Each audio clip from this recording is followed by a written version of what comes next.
Kelompok kriminal bersenjata, KKB, kembali melakukan aksi kekerasan yang menggemparkan di wilayah Papua Pegunungan, tepatnya di Kabupaten Yahukimo.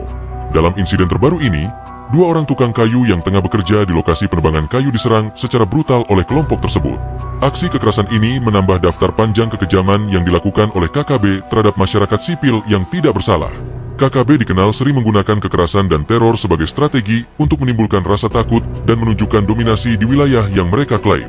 Tindakan mereka tidak hanya mengancam keselamatan warga, tetapi juga memperburuk kondisi sosial dan ekonomi masyarakat lokal. Akibat ketidakstabilan yang terus terjadi, banyak warga yang memilih mengungsi atau hidup dalam ketakutan setiap hari. Serangan terhadap 2 tukang kayu ini menunjukkan bahwa KKB tidak segan-segan menyerang siapapun, bahkan warga sipil yang sedang bekerja demi menghidupi keluarga mereka.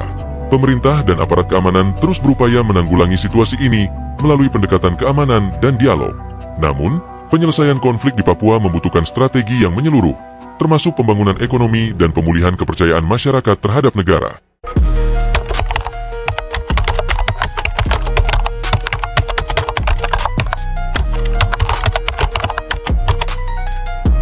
Berdasarkan berbagai laporan dan studi sebelumnya, kelompok kriminal bersenjata, KKB, di Papua dikenal sebagai kelompok yang secara aktif menentang kehadiran dan kebijakan pemerintah pusat. Mereka kerap menggunakan kekerasan sebagai metode utama dalam menyuarakan perlawanan, termasuk dengan menyerang pekerja sipil seperti tukang kayu, guru, tenaga kesehatan, maupun pekerja proyek pembangunan. Aksi kekerasan terhadap tukang kayu di Yahukimo baru-baru ini mencerminkan pola yang telah berlangsung lama, di mana kelompok ini berupaya menghambat berbagai kegiatan pembangunan dan eksploitasi sumber daya alam oleh pemerintah maupun perusahaan swasta. Serangan semacam ini bukan semata tindakan kriminal, tetapi bagian dari strategi politik yang berkaitan dengan tuntutan kedaulatan dan kemerdekaan dari Indonesia. Studi menunjukkan bahwa konflik bersenjata di Papua memiliki akar yang kompleks, termasuk ketidakpuasan terhadap kondisi sosial ekonomi, marginalisasi, serta ketimpangan pembangunan antara Papua dan wilayah lain di Indonesia. Masyarakat lokal seringkali terjebak di antara 2 kepentingan. Di satu sisi menghadapi ancaman dari KKB, di sisi lain kurangnya perlindungan dan perhatian dari pemerintah. Oleh karena itu, penyelesaian konflik Papua tidak cukup hanya dengan pendekatan militer, tetapi harus menyeluruh dan menyentuh akar permasalahan sosial dan ekonomi. Insiden penyerangan terhadap 2 tukang kayu di Kabupaten Yahukimo, Papua Pegunungan, diperkirakan terjadi saat keduanya tengah melakukan aktivitas pemotongan kayu di lokasi kerja. Berdasarkan keterangan saksi, kelompok kriminal bersenjata, KKB, muncul secara tiba-tiba dan langsung melepaskan tembakan ke arah para pekerja. Akibat serangan tersebut, 1 tukang kayu dilaporkan meninggal, sementara 1 lainnya mengalami luka serius dan dalam kondisi kritis. Peristiwa tragis ini menimbulkan ketakutan yang meluas di kalangan pekerja dan masyarakat sekitar. Banyak warga merasa cemas dan memilih untuk tidak melanjutkan aktivitas sehari-hari, termasuk pekerjaan di sektor penebangan kayu maupun kegiatan ekonomi lainnya. Ancaman dari KKB tidak hanya mengganggu stabilitas keamanan, tetapi juga berdampak langsung terhadap penghidupan masyarakat setempat. Insiden ini juga menjadi alarm keras bagi pihak berwenang mengenai perlunya pengamanan ekstra di wilayah rawan konflik. Penyerangan semacam ini memperkuat kekhawatiran bahwa kekerasan terhadap warga sipil akan terus terjadi apabila tidak ada langkah tegas dan komprehensif dari pemerintah. Kondisi ini menuntut respons cepat untuk menjaga keselamatan warga dan memastikan roda pembangunan tetap berjalan.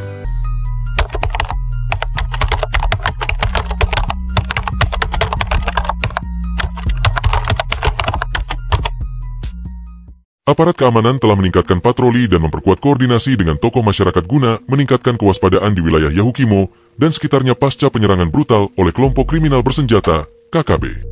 Langkah ini dilakukan untuk mencegah terjadinya serangan lanjutan dan memberikan rasa aman kepada masyarakat yang kini hidup dalam ketakutan. Meski demikian, penegakan keamanan di wilayah pegunungan Papua masih menghadapi banyak kendala, terutama karena kondisi geografis yang sulit dijangkau dan terbatasnya infrastruktur pendukung. Selain pendekatan keamanan, pemerintah daerah dan pusat didorong untuk segera mengambil langkah-langkah strategis dalam meredakan ketegangan yang terus meningkat. Salah satu solusi yang diharapkan adalah melalui dialog terbuka dengan berbagai elemen masyarakat, termasuk tokoh adat, agama, dan pemuda, guna membangun kepercayaan serta menciptakan ruang komunikasi yang konstruktif. Pembangunan ekonomi yang inklusif juga menjadi kunci penting dalam mengatasi akar persoalan konflik di Papua. Ketimpangan sosial dan keterbatasan akses terhadap pendidikan, kesehatan, serta lapangan pekerjaan menjadi pemicu ketidakpuasan yang meluas. Oleh karena itu, upaya menciptakan stabilitas di Papua perlu didukung oleh program pembangunan yang menyentuh langsung kebutuhan dan aspirasi masyarakat lokal. Serangan kelompok kriminal bersenjata, KKB, terhadap 2 tukang kayu di Kabupaten Yahukimo merupakan bagian dari rangkaian panjang konflik bersenjata yang terus berlangsung di Papua Pegunungan. Aksi kekerasan ini tidak hanya mengancam keselamatan warga sipil, tetapi juga secara langsung menghambat pembangunan dan mengganggu aktivitas ekonomi masyarakat setempat. Motif di balik serangan tersebut diduga kuat untuk menciptakan ketakutan dan ketidakstabilan, serta mencegah keterlibatan masyarakat dalam kegiatan pembangunan yang dijalankan pemerintah maupun sektor swasta. Dampak langsung dari insiden ini sangat terasa. Aktivitas penebangan kayu dihentikan, para pekerja takut kembali ke lokasi, dan masyarakat menjadi was-was dalam menjalankan kegiatan sehari-hari. Kondisi ini memperburuk ketidakamanan dan menurunkan kualitas hidup warga yang sudah terbatas oleh akses dan fasilitas. Oleh karena itu, diperlukan upaya terpadu dari seluruh pihak, baik pemerintah pusat, daerah, aparat keamanan, maupun tokoh masyarakat untuk mengatasi akar konflik secara menyeluruh. Pendekatan yang dilakukan harus mencakup dialog yang inklusif, penguatan sistem keamanan yang manusiawi, serta percepatan pembangunan sosial dan ekonomi yang adil. Hanya dengan langkah strategis dan kolaboratif, perdamaian jangka panjang di Papua Pegunungan dapat diwujudkan.